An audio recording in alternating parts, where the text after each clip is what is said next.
আজকে আমার আলোচনার বিষয় পুরুষের যৌন দুর্বলতার কারণ। দেশের এবং প্রবাসের ভাই বোনদের প্রতি সালাম। আসসালামু আলাইকুম। আমি প্রভাষক ডাক্তার রিক্তা পারভিন, হোমিওপ্যাথি এবং আয়ুর্বেদিক চিকিৎসক। অনেক পুরুষ যখন ফোনের মাধ্যমে চিকিৎসা নিতে চায় তখন প্রথমেই বলে যে ম্যাডাম যৌন দুর্বলতার কারণ কি। আবার যখন চেম্বারে আসে চিকিৎসা নেওয়ার জন্য তাদের একটাই প্রশ্ন বেশি থাকে যে এইটার কারণ কি। যৌন দুর্বলতা তো বিভিন্ন ভাবে কিন্তু হয়ে থাকে, যেমন কারোর সহবাসের ইচ্ছা কম, ইচ্ছাই হয় না। সুন্দরী বউ পার্টনার পাশে থাকলে কোনো ইচ্ছাই হয় না। আবার কারো দেখা যায় যে ইচ্ছা হচ্ছে বাট লিঙ্গের উত্থান হচ্ছে না, লিঙ্গ দাঁড়াচ্ছে না। আবার কারোর এমন থাকে যে ইচ্ছা হয়, উত্থান হয়, সহবাসে গেলে সময় পায় না, 30-40 সেকেন্ডের মধ্যে বীর্যপাত হয়ে যায়। কারোর বীর্যপাত ছাড়াই লিঙ্গ নিস্তেজ হয়ে যায়, কারোর লিঙ্গের খর্বতা। এই বিভিন্ন যৌন দুর্বলতা কথা বলে থাকি, অর্থাৎ যে এক একটা এক এক ভাবে প্রকাশ পায়। আর সবগুলোই কিন্তু যৌন দুর্বলতার ভিতরে আসে। ইচ্ছা না হওয়া, উত্থান না হওয়া, সময় না হওয়া, লিঙ্গের খবরতা সবকিছু যৌন দুর্বলতার একটা অংশ। তো এখন যদি কেউ এসে আসে যে তার উত্থান হয় না, সে এসে বলে যে ম্যাডাম উত্থান কেন হয় না, সময় কেন হয় না, কি কারণে হয় না, তাদের প্রশ্ন এমন থাকে। তো প্রশ্ন অত্যাধিক পরিমাণ হওয়ার কারণে আমি আজকে ভিডিওতেই আসছি যে সবাই যাতে এটা জানতে পারে, বুঝতে পারেন। কারণ আমার থেকে অনেক বড় বড় মাপের ডাক্তাররাও এই বিষয়ে কিন্তু অনেক বলেছেন। আর ডাক্তাররা কিন্তু অনেক, আমি এটার আগেও একটা ভিডিওতে আমি দিয়েছি, তারপরেও কিন্তু বারবার একটাই প্রশ্ন থাকে। তো যাই হোক, যৌন দুর্বলতার প্রধান যে কারণ সেটা হলো ডিপ্রেশন, অর্থাৎ মানসিক দুশ্চিন্তা। আর এই মানসিক দুশ্চিন্তা কোথা থেকে আসে?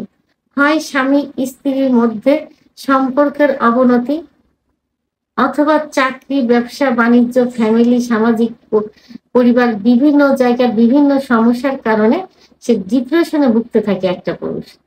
এই ডিপ্রেশনটাও কিন্তু যৌন দুর্বলতার প্রধান একটা কারণ। যৌন দুর্বলতার জন্য শারীরিক মানসিক উভয়ে কিন্তু দায়ী। তো অনেকের ধারণা যে যৌন দুর্বলতা আসে অতিরিক্ত হস্তমৈথুনের কারণে, অর্থাৎ হস্তমৈথুনের কারণে, অতিরিক্ত না। আসলে হস্তমৈথুন ইসলামের দৃষ্টিতে সম্পূর্ণ নিষিদ্ধ, কিন্তু মাসে 1-2 বার হস্তমৈথুন করলে মেডিকেল সায়েন্স অনুযায়ী যৌন দুর্বলতা আসে না।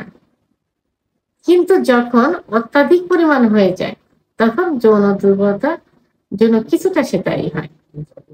বিছানায় ঘর্ষণ দিয়ে বীর্যপাত করলে লিঙ্গে গোড়া যে শিরাগুলো থাকে, এই শিরাগুলো লুজ হয়ে যায়, অনেক সময় শিরা চিরেও যেতে পারে। এটাও ধীরে ধীরে কিন্তু লিঙ্গের উত্থানজনিত সমস্যায় পরিণত হয়।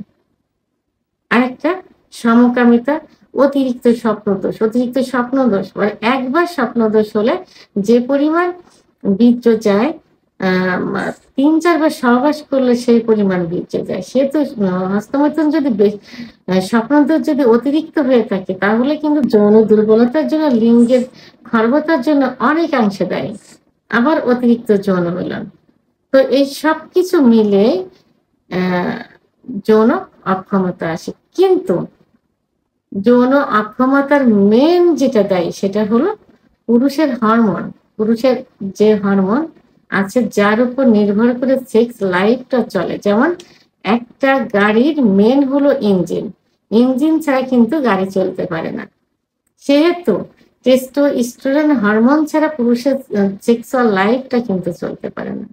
তো এই টেস্টোস্টেরন হরমোন যখন কমে যাবে তখন পুরুষের যৌন দুর্বলতা চলে আসে। তো এই টেস্টোস্টেরন হরমোন সাধারণত 25-এর পরে কমতে থাকে একটা পুরুষের। কারণ 25-এর আগে যে কারণগুলো বললাম, হস্তমৈথুন, বিছানায় ঘর্ষণ, স্বপ্নদোষ, এগুলো 25-এর আগে কিন্তু পুরুষের ভিতরে সব থেকে বেশি হয়। 25-এর পরে যে একটা পুরুষ পরিপূর্ণ একটা পুরুষে পরিণত হয়। অর্থাৎ তার দায়িত্ব জ্ঞান তখন অনেকটা বেড়ে যায়। তখন বিয়ের একটা বিয়ে হয়, সংসার হয়। তখন পারিবারিক, সামাজিক, ব্যবসা-বাণিজ্য, চাকরি পুরাটাই তার কাঁধে এসে ভর করে। এবং এই সময় দেখা যায় ডায়াবেটিস, উচ্চ রক্তচাপ, হার্টের সমস্যা, আম আ কোলেস্টেরল ইত্যাদি থাকে। তখনই আস্তে, আস্তে যৌন আ আস্তে, আস্তে হরমোন কমতে থাকে পুরুষের টেস্টোস্টেরন হরমোন। তো এই যে যখন কমে যায়, তো এটা যে ২৫ এই কমবে সেটা না, ২৫ এর পরে যেকোনো সময় হতে পারে। ৩০, ৪০, ৫০, ৫৫ বছর, ৬০ বছর বয়সে এই সময় হতে পারে। তখন অনেকে না জেনে না বুঝে অর্থাৎ যৌন দুর্বলতা এমনই একটা সমস্যা যে পুরুষ এটা কিন্তু প্রকাশ করতে চায় না। কাউকে বলতে চায় না। এর জন্য যে একজন ডাক্তারের কাছে যাবে, ডাক্তারের শরণাপন্ন হবে, তাকে খুলে বলবে, চিকিৎসা নিবে, এটা বলতে চায় না। এবং সে যৌন দুর্বলতায় ভুগছে। সে বাজার থেকে অন টাইম ওষুধ নিয়ে সে খাচ্ছে। কিন্তু পার্টনার তার স্ত্রীকে কিন্তু সে বলছে না। কি করে? দোকান থেকে লুকিয়ে ট্যাবলেট খেয়ে স্ত্রীর কাছে আসে। তারপরেও কিন্তু মুখ খোলে না। গোপনে, গোপনে কি করে? ওই রোডঘাটের পাশে বসে থাকা কবিরাজ, হেকিম, আ বিকল্পধারা চিকিৎসা ইত্যাদি চিকিৎসা নেয়। যেগুলো শুধুমাত্র অন টাইম হিসাবে কাজ করে। আর এই অন টাইম ট্যাবলেট খেলে আপনার কিডনি যাবে, আ অন টাইমেও কাজ করবে না, পরবর্তীতে কোনো চিকিৎসাতেও কাজ করবে না। তো এইসব কারণে ২৫ এর পরে যে যৌন অক্ষমতা চলে আসে। অর্থাৎ ২৫ এর পরে টেস্টোস্টেরন হরমোন কমতে থাকে, তখন যৌন অক্ষমতা চলে আসে। তো এখন অনেক আবার এটাও দেখা যায় যে, এ যে স্বামী-স্ত্রীর সম্পর্কের অবনতি। বিয়ের ১ম স্ত্রী স্বামীকে আকর্ষণ করে, কিন্তু এরপরে যে স্ত্রীর প্রতি স্বামীর কোনো আকর্ষণ থাকে না। অনেক পুরুষ এমনও বলে থাকে যে, স্ত্রীর কাছে গেলে সহবাসের কোনো ইচ্ছা হয় না, সহবাসের সময় পায় না। কিন্তু পার্টনারের কাছে গেলে কিন্তু বা বাইরে কোনো মেয়ের কাছে গেলে তারা কিন্তু এই সমস্যা হয় না। তারা ঠিকমতো সহবাস করতে পারে। তাহলে এখানে কি হলো? এ এটা কিন্তু যৌন অক্ষমতার ভিতরে আসবে না। এটা যৌন অক্ষমতা, স্ত্রীর প্রতি তার কোনো আকর্ষণ নেই।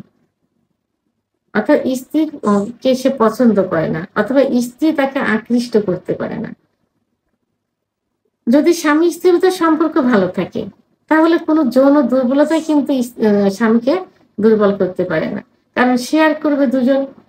স্ত্রী তাকে সহযোগিতা করবে বিভিন্ন খাবার, যেটাতে টেস্টোস্টেরন হরমোন বাড়বে। দুধ, ডিম, খেজুর, কাজু বাদাম এগুলো তাকে খাওয়াতে সহায়তা করবে। একজন পুরুষ কিন্তু লুকিয়ে, লুকিয়ে এগুলো খাইতে পারে না। স্ত্রী তাকে সাহস দিবে, তাকে ডাক্তারের কাছে নিয়ে যাবে, নিজে ওষুধ খাওয়াবে ইত্যাদি।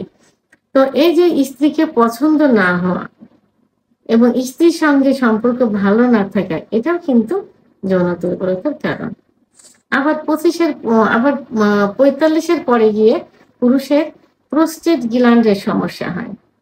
যদি প্রোস্টেট গ্ল্যান্ডের সমস্যা হয়, প্রোস্টেট বড় হয়ে যায়, প্রোস্টেট অপারেশন করা হয়, তাহলে কিন্তু যৌন দুর্বলতা চলে আসে।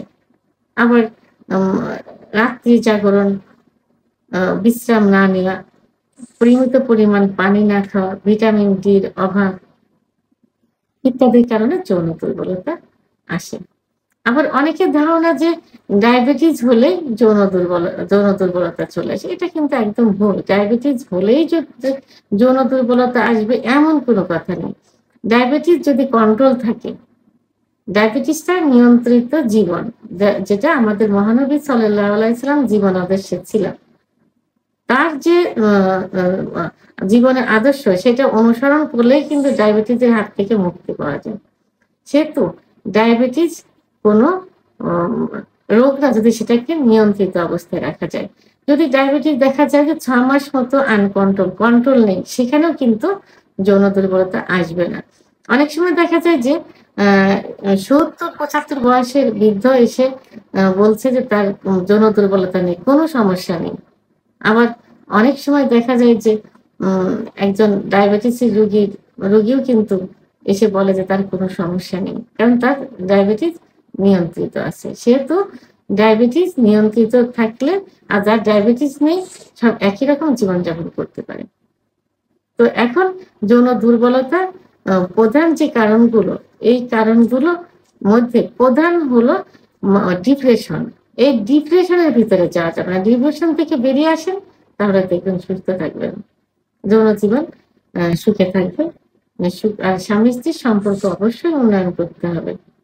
ভিডিওটি সম্পর্কে যদি কোনো মতামত থেকে থাকে অবশ্যই কমেন্টসের মাধ্যমে জানাবেন। আর ভিডিওটি ভালো লাগলে লাইক, কমেন্ট, সাবস্ক্রাইব করে আমার সঙ্গে থাকুন। আল্লাহ হাফেজ।